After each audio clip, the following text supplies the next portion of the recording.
I know that many of you watching this video right now will have lost hope. Hope that your love life is going to turn out the way you want. Maybe even hope that your life is going to turn out the way you want. This video that I'm about to show you is about hope. It is taken from my live retreat, and it is not my story, it is the story of someone so beautiful, so resilient, so inspiring. And I want you to watch it all the way through, because I challenge you by the end of this video not to have a renewed sense of hope about what's possible in your life.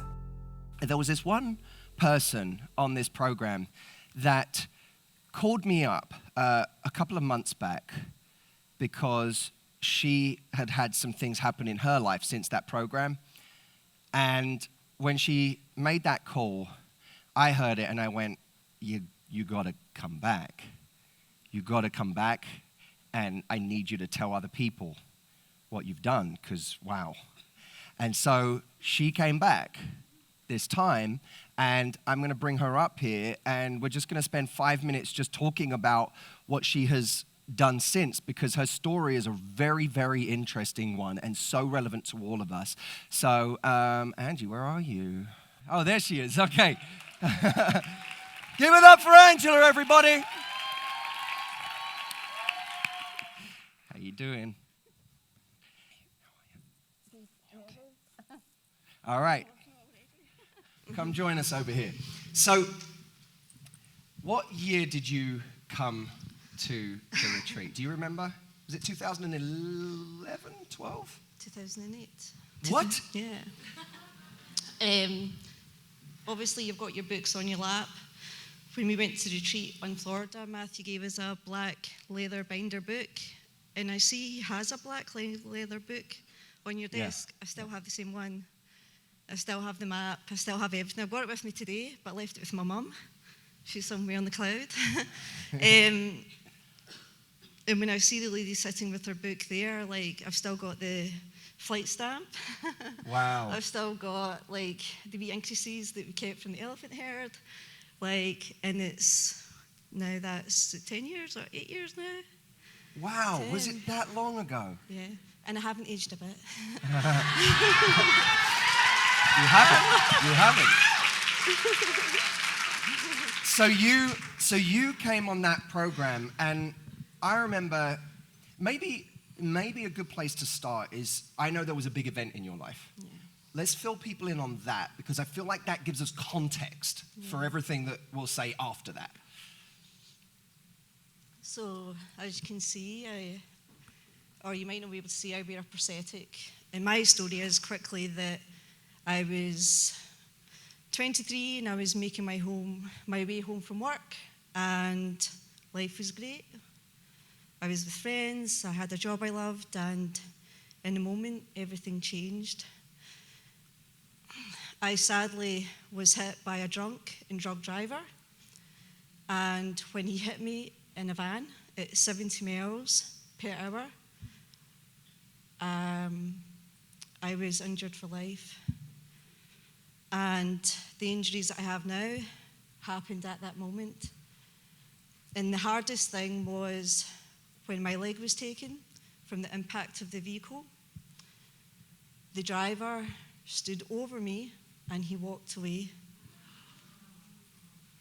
And this is what led me to Matthew, because being in hospital and getting told you're injured, you're not going to walk again, you're not going to live independently again, we don't know if you're going to be able to eat yourself or dress yourself. I defied that. I made sure when I left the hospital that I would walk again.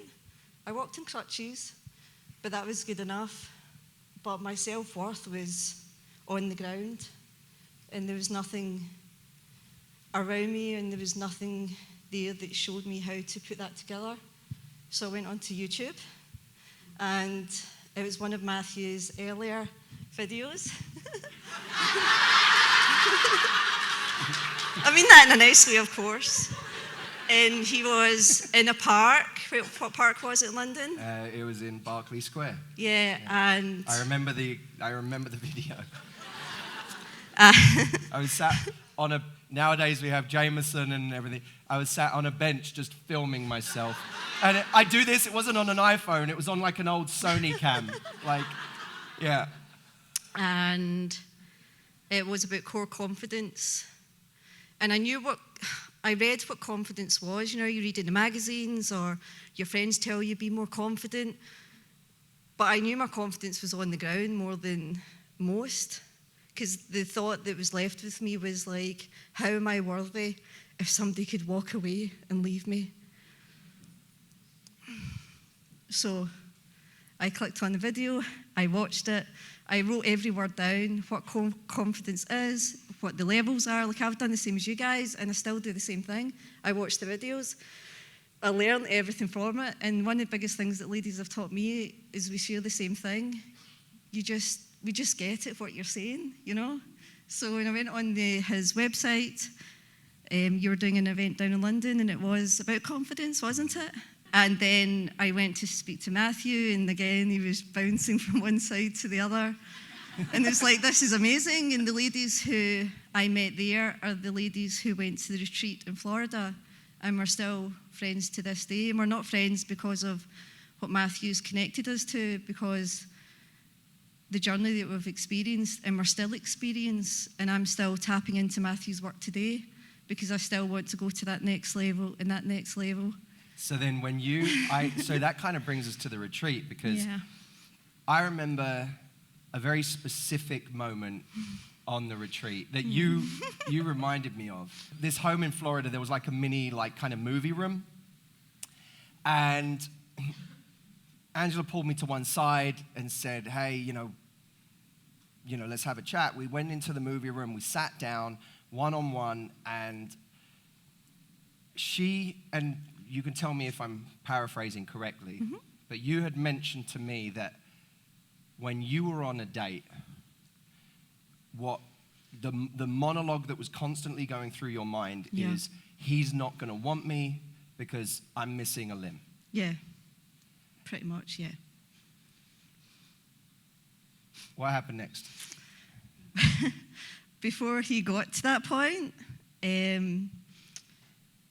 we sat in silence, and he said, I'm going to sit here until you tell me what it is. And I sat there, and then I crossed my arms in defiance. I was like, I'm not saying. And I couldn't say because I felt so sad about that. I couldn't say because it's a guy sitting in front of me. Like, can I say this? The one thing that's on my mind. And he just sat defiantly, and he's like, we're going to sit here all day. I was like, that, fine. Scottish stubbornness was coming out quite badly. And in my head, I was thinking, he has to see other ladies. So the more you sit there, you're stopping him going to talk to the other ladies and allow them to have their moment to talk about things. But I just sat, I just couldn't say it. And then he said, there's nothing I haven't heard before, just that you've said this week. And I said it. I think I blurted it out. And he just said, in what? Just those simple words, like, in what? And all the things that I'd been carrying with myself, like, it was like, oh, you've been carrying this. You built it up to this big picture. It was like, in what? I remember saying to you, I remember looking at you and saying, how arrogant are you? You remember that? Yeah. I burst out laughing, like, yeah. I never thought about it that way. And I said, how arrogant are you? And she went like this. And then after like 30 seconds, just died laughing. Do you remember? Like, just in fits of laughter. Yeah. And I remember specifically Angela saying she started laughing and laughing and laughing. And I said, as she was laughing, I said, what, you need everyone to want you?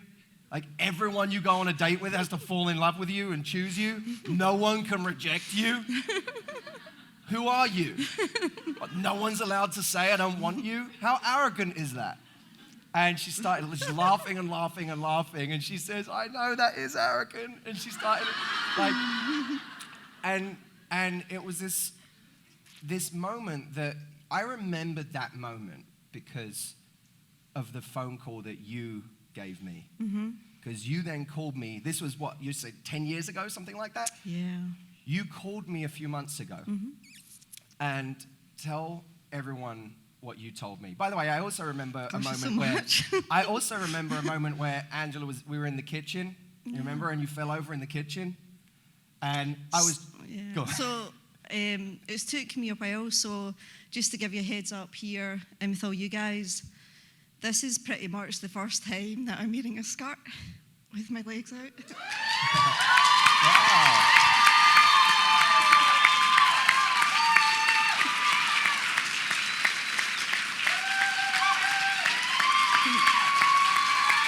Thank you.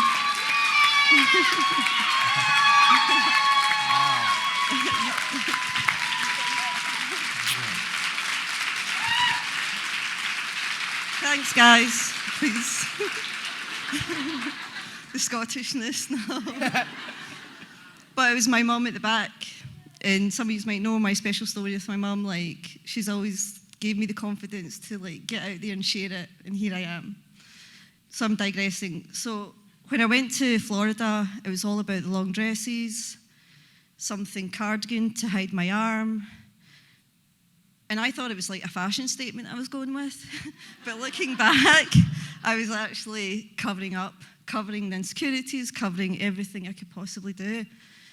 And that morning, we were down to kitchen, and I'm trying to catch up with everybody else. And I remember Steve's in the kitchen. I remember Mum's in the corner at the top of the table, making sure everybody's okay. And Matthew had came down, and I just went, whew. I fell, and my skirt went up. And I was like, oh no, hopefully my pants don't show. But I was more bored about my legs showing. I was more bored about that insecurity, that thing, like Chris, you were talking about this week. See that thing that's holding you back, that thing that you don't want to talk about, that thing that's there. Like, see, as soon as you start talking about it, oh my God, your life will go like this. It's took me, like, come on, went to retreat 10 years. I took on his stuff. Then I kind of debated about, I'll take this little bit, but maybe not that little bit. And I'll take this little bit, maybe not that little bit. Some of it worked, some of it didn't. And as time was going on, I was like, yeah, this is taking a bit longer than everybody else. And then I thought, let's just do all of it. And all of it, again, my life opened up. And the story was the phone call that I shared with you. So tell everyone what you told me, because this was one of the greatest phone calls I've had in these last 2 years. Can I just share something about your mum before I go on? Yeah. So when I fell, I did make a kind of a scene. And the one person that came over to me was his mum.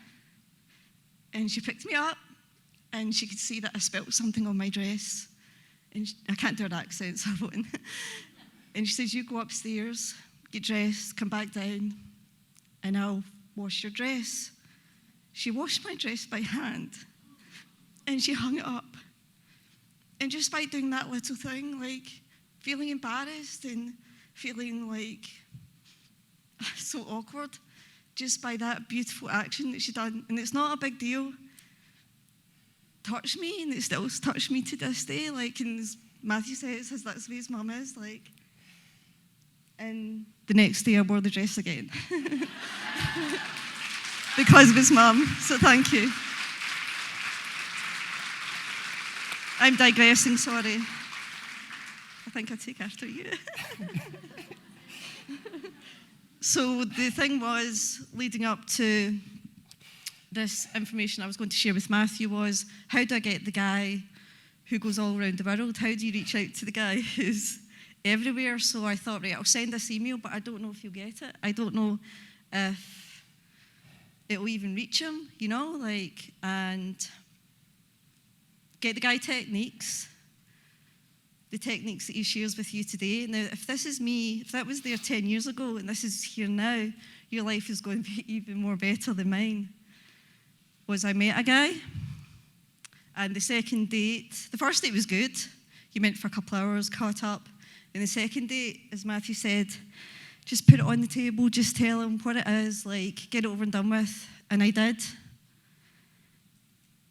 And I was so worried when I was going to tell this guy what my accident was and what scars I've got and what I wear, that he turned around and he said the same thing as Matthew.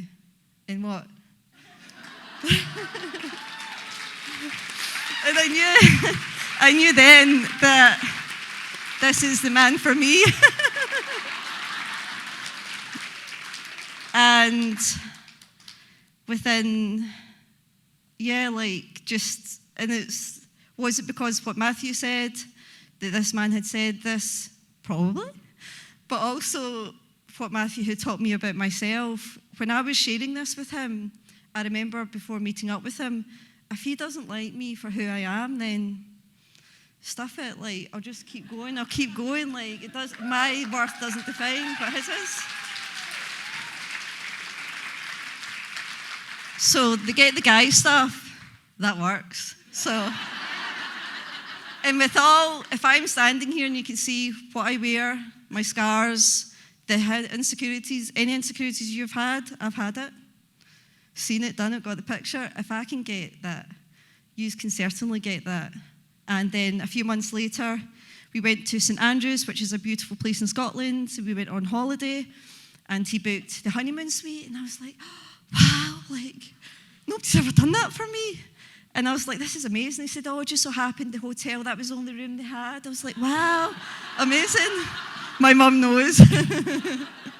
And then we go out for something to eat, and then he's really nervous. Like, at one point, he was shaking, and at one point, he literally said, do you want to try this? And when he said to try the food, it went and hit someone. It was like that bad, and I was thinking, I've still got it. I was like, no. And then he's like that, I need to take you to St Andrews. It's a beautiful place up there, beautiful scenery. And I was like, yeah, let's do that under the stars. Beautiful. And then he's like, close your eyes, I've got a surprise for you. And I was like, okay. And then I'm closing my eyes, and this is 5 minutes later, and I'm thinking, I'm going to get murdered. It's like, I'm thinking the worst. And then he's like, close your eyes. And I was like, okay. And then walking with heels on sand with a prosthetic leg is really difficult. So I'm going down to the sand, and I'm like trying to walk sexy but slipping. It was like, but he thought it was cute. Wasn't really. And then I just was like, wow, this is so beautiful, and look at everything you can see. And then, what are you doing down there? And he proposed, and 6 months later, we were married.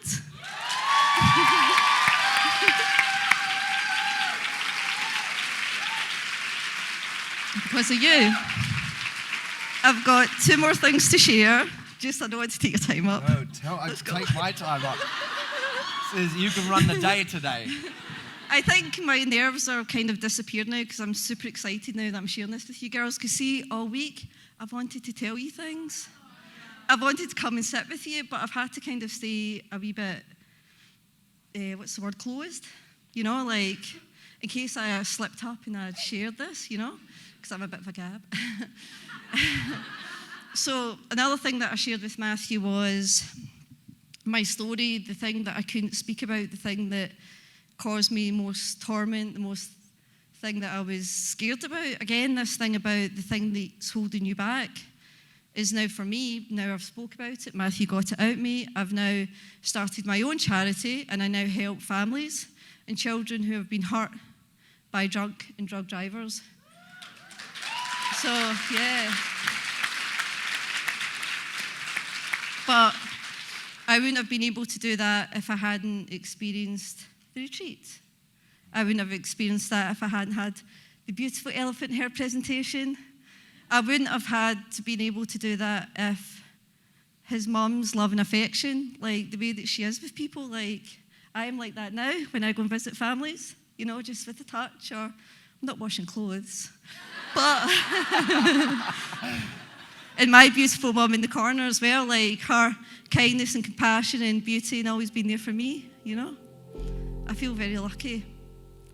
but it's took all this time to get here. So I need to give this to you, because I need to show you something. So one of the saddest Here, I'll things, hold it for thank you. you. So one of the saddest things about being in the accident, and what I share this with you guys, is like getting told that this is not going to happen for you. Like, you're not going to have your life. You're not going to. It's like Matthew was talking about the moment when you look back at your life and you don't have the people around you, or you don't have the things that you want. And I was told, because the severity of my injuries, that I'm never going to have a child. I imagine that, like, you've always wanted to have a family and have a child, and to have that taken away from you, and to think, like, how do you console yourself with that? Like, I don't think I could, and lucky I've got the love of my lovely husband now and things like that. But Matthew wanted me to come out and talk, when was it, Christmas time, and sadly I had to go back into hospital for another operation. And my operation, it wasn't good, ladies. It was really hard, in fact. It was life-changing. Mummy, can you come and see this, Pauline? Pauline, Stephen, can you come and see this? I'm going to show you guys just in a minute, but I just want you to see this reaction, because their love and care for the retreat has brought, I'll let you share that with Mum and Dad.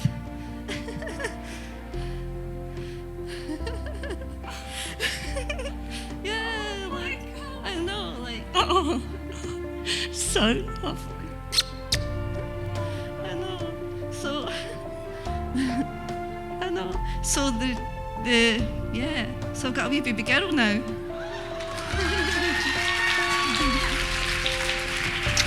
I'm so pleased for you.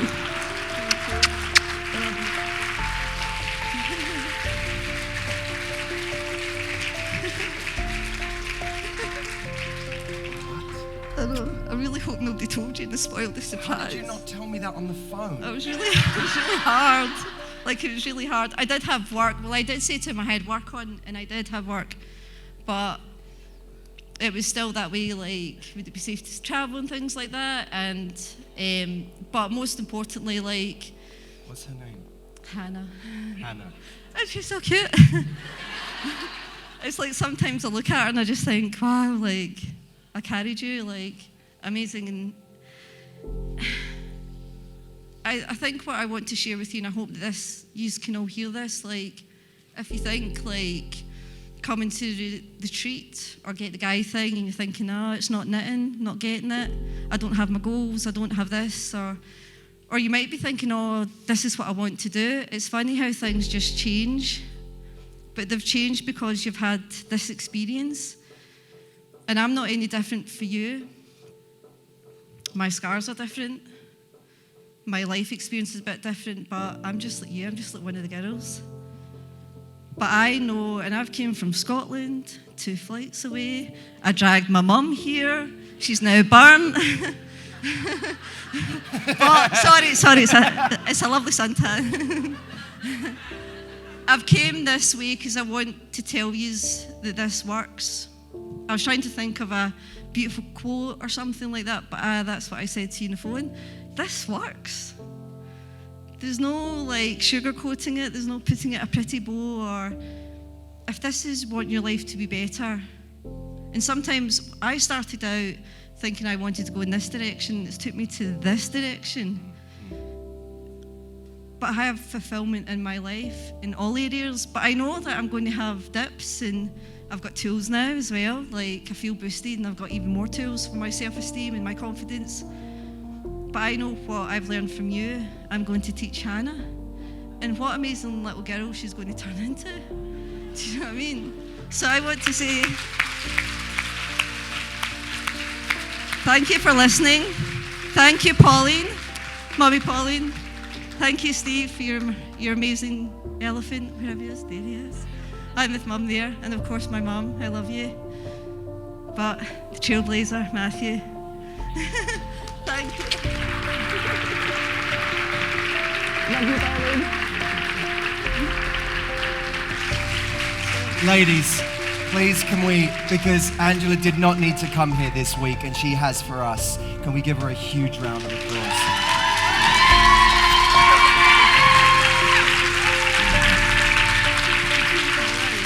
Give it up for Angela, everybody!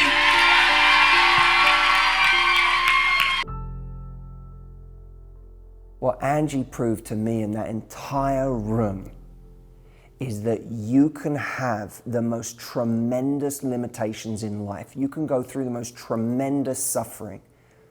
But when you decide to let go of that story and you start actually opening the door to what's possible, forget what's not possible, forget the limitations. Everyone's got limitations. But I was told once, there is too much in life you can do to worry about what you can't do. What we can do is endless. So instead of looking backwards, instead of looking what we've done already, what mistakes we've made, what regrets we have, what limitations we have, ways we don't match up, ways we're not good enough, let's start thinking about what we can do, about what this enormous, huge, infinite possibility-filled future has in store for us that we get to now go and experience, because the possibilities are utterly endless about where we can go from here. I don't care who you are. Now, if you want to explore those with me, if you want to do what Angie did and join us on an extensive, immersive, life-altering program, I would love for you to apply to join my retreat. The retreat for so many people is a turning point in their life. It is a moment that takes everything they've been through, everything that has led them up until that point in their lives, and turns it into an endless world of possibility going forward. That's what Angie experienced. That's what people experience when they come to the retreat. That's what you can experience when you come and join us too. So I hope you'll apply. I appreciate you watching this video, and no matter what, I hope that simply watching this has given you a renewed sense of hope about what is possible in your life. Apply for the retreat by clicking here, and I will see you, as always, in next week's video.